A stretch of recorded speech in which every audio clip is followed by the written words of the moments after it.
Pangalan ko po ay si Aaron Alegyoho at ako po ay tatakbo bilang isa sa mga sangguniang kabataan dito sa ating barangay o sa ating lipunan.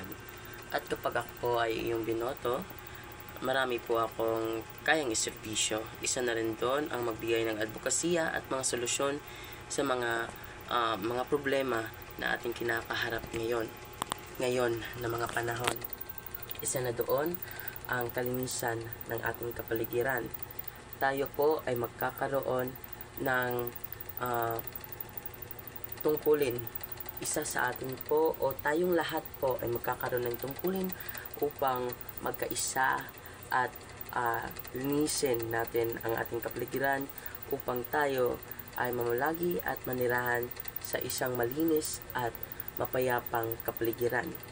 Pangalawa na po ron ay ang advokasya laban sa droga, kung saan ito po ay laganap sa ating barangay o sa ating lipunan at dapat pa pagtuunan natin ng pansin at nang tayo ay may sapat na kaalaman ukol sa kung ano ang mga bagay-bagay tungkol sa paggamit ng droga at kung paano natin maiiwasan, sapagkat ito po ay isa sa mga problema nating mga Pilipino o kahit sa ating mga kababayan na hindi po ito daan upang tayo ay makapaghain ng solusyon sa mga problema, kundi ito po ay dagdag lang ng problema at ito po ay ating iwasan upang tayo ay mamuhay ng mapayapa at maliksi sa ating pang-araw-araw na kabuhayan.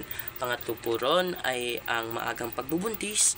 Tayo po ay magkakaroon ng advokasya at mga patungkulin ukol po dito sa maagang pagbubuntis. Tayo magkakaroon ng symposium upang tayo ay malinawan sa mga dapat nating gawin o mga dapat nating pagtuunan ng pansin, sapagkat tayo po ay dapat responsibilidad rin po natin ang ating mga anak o kahit ang ating sarili, na dapat po ay iwasan natin ang mga ganoong bagay na hindi naman dapat nating maranasan sa napakaagang edad po.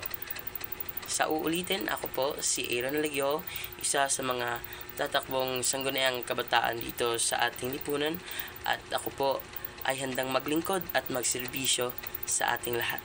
Yan lamang po. Maraming salamat.